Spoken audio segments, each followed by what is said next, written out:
Palavra da Verdade, devocional de 6 de agosto.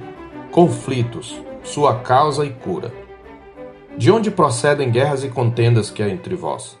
De onde, senão dos prazeres que militam na vossa carne? Cobiçais e nada tendes, matais e invejais e nada podeis obter. Viveis a lutar e a fazer guerras. Nada tendes, porque não pedis. Pedis e não recebeis, porque pedis mal, para esbanjardes em vossos prazeres. Tiago 4, de 1 a 3. O texto da nossa meditação fala primariamente de conflitos entre os membros de uma igreja, mas a explicação para a existência deles se aplica a outros contextos, pois os mesmos pecados que se abrigam no coração formam a raiz de todo conflito interpessoal. Seja num embate entre dois irmãos em Cristo, numa contenda entre colegas de trabalho, num conflito conjugal, ou numa acalorada disputa pelo político de estimação nas redes sociais, a raiz basicamente é a mesma. No nascedouro de toda contenda sempre encontraremos manifestações da pecaminosidade humana. Podemos identificar no texto diversos elementos ou pecados que compõem a raiz de toda contenda. Conforme o verso 1, todo conflito tem origem nos prazeres que brigam dentro de nós buscando satisfação. Prazeres refere-se à busca egoísta da satisfação de nossos desejos. O problema fundamental é nosso egoísmo. Queremos as coisas sempre do nosso jeito e no nosso tempo. Quando nossos anseios não são satisfeitos, nossa carne arma uma estratégia de guerra para resolver a questão. Este é o significado de militar. Desse modo, a fonte das nossas guerras interpessoais é sempre a guerra interior produzida pelos nossos desejos egoístas.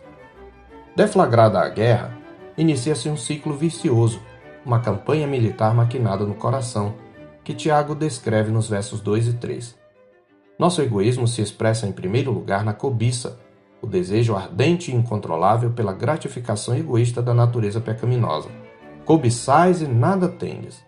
Sendo um mal que acontece no interior, a cobiça é a mãe de todos os pecados. Tiago já nula havia apresentado como parte da genealogia do pecado.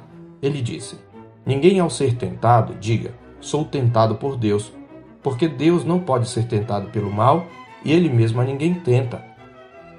Ao contrário, cada um é tentado pela sua própria cobiça quando esta o atrai e seduz.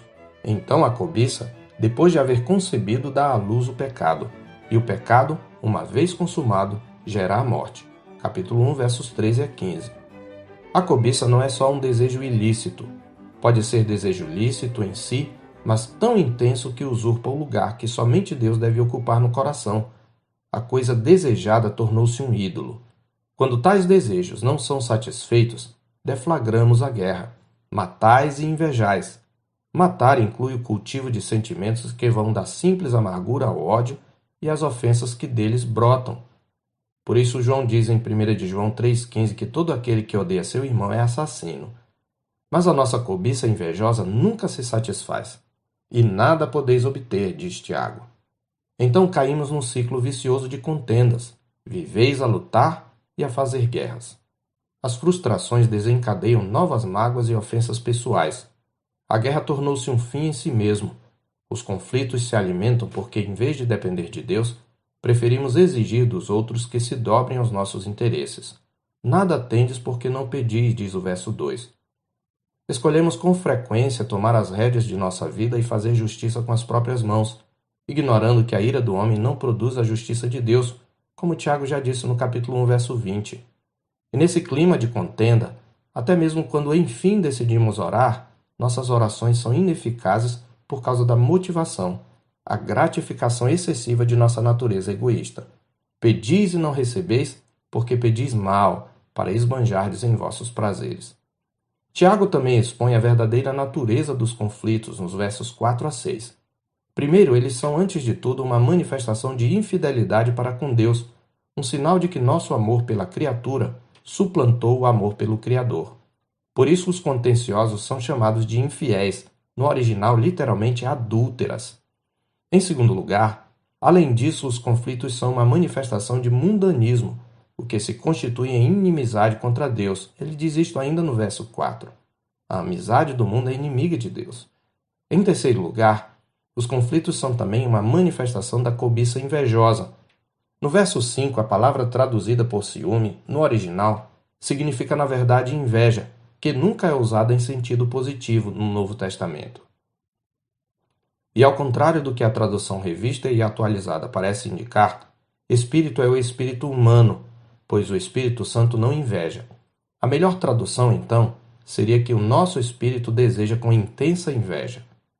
Finalmente, os conflitos em sua essência são uma manifestação da soberba que desperta a oposição de Deus. É por causa da soberba que nos recusamos a ceder.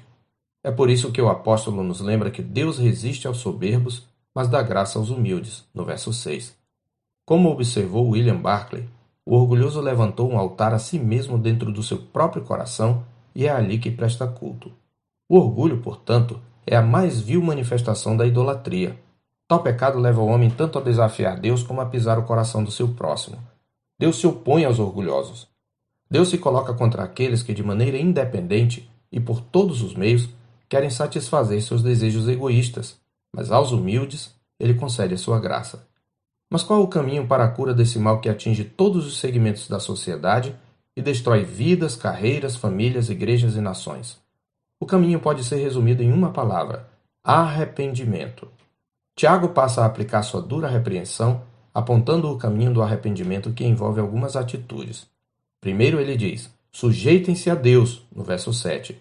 Ou seja, lembrem-se de que acima de todo conflito está Deus, que, embora não seja autor do pecado, usa os conflitos para nosso crescimento espiritual, levando-nos a considerar as cobiças não satisfeitas do nosso coração.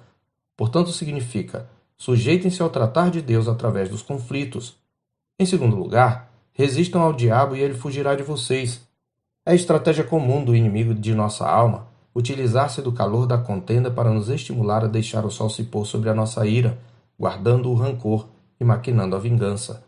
Por isso somos exortados em Efésios 4, 26 e 27. Irai-vos e não pequeis, não se ponha o sol sobre a vossa ira, nem deis lugar ao diabo. Em terceiro lugar, acheguem-se a Deus e ele se achegará a vocês. Verso 8. Isto é, busquem a Deus suplicando que ele os ajude no processo de perdão e reconciliação. Em quarto lugar, purifiquem as mãos e limpem o coração. Ou seja, literalmente purifiquem as mãos, pecadores. Limpem o coração, inconstantes. As mãos apontam para as ações. Portanto, Tiago está repreendendo as ações pecaminosas que praticamos contra aqueles com quem temos problemas. Mas é preciso limpar o coração, o que significa tirar dele aquelas coisas que nos desviam o foco da pessoa de Deus e produzem inconstância, já mencionadas como a cobiça invejosa, o mundanismo e a soberba. Aqueles que são de Cristo Jesus sabem que não é fácil crucificar a carne com suas paixões e concupiscências, e que lhes é impossível limpar o próprio coração. Para isso necessitam do Espírito Santo. Por isso, a quinta atitude ordenada é: lamentem sua própria miséria e depravação diante de Deus. Afligir aqui significa literalmente ser miserável. E as risadas sarcásticas, significado de riso, devem dar lugar ao pranto, e a alegria frívola deve dar lugar àquela tristeza segundo Deus, que produz arrependimento para a salvação, que a ninguém traz pesar. Enfim, exorta Tiago, humilhem-se na presença do Senhor e ele os exaltará, no verso 10. Esta última atitude é a de quem reconhece a onipresença do Senhor. Ele está lá quando você ofende seu irmão, quando sua boca brada por açoites, e tudo o que você quer é dar vazão à sua ira pecaminosa. Ele está lá quando, arrastados pela ira, com a mesma língua com que bendizemos ao Senhor e Pai, amaldiçoamos com impropérios os homens feitos à semelhança de Deus.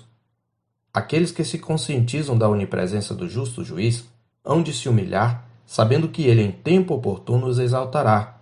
Eles haverão de seguir o exemplo que lhes deixou seu Senhor, como está escrito em 1 de Pedro 2, 22 e 23, o qual não cometeu pecado, nem dolo algum se achou em sua boca, pois ele, quando ultrajado, não revidava com ultraje. Quando maltratado, não fazia ameaças, mas entregava-se àquele que julga retamente. Eu sou o pastor Marcos Augusto, pastor da Terceira Igreja Presbiteriana de Boa Vista, em Roraima. Tenha um bom dia na paz do Senhor Jesus.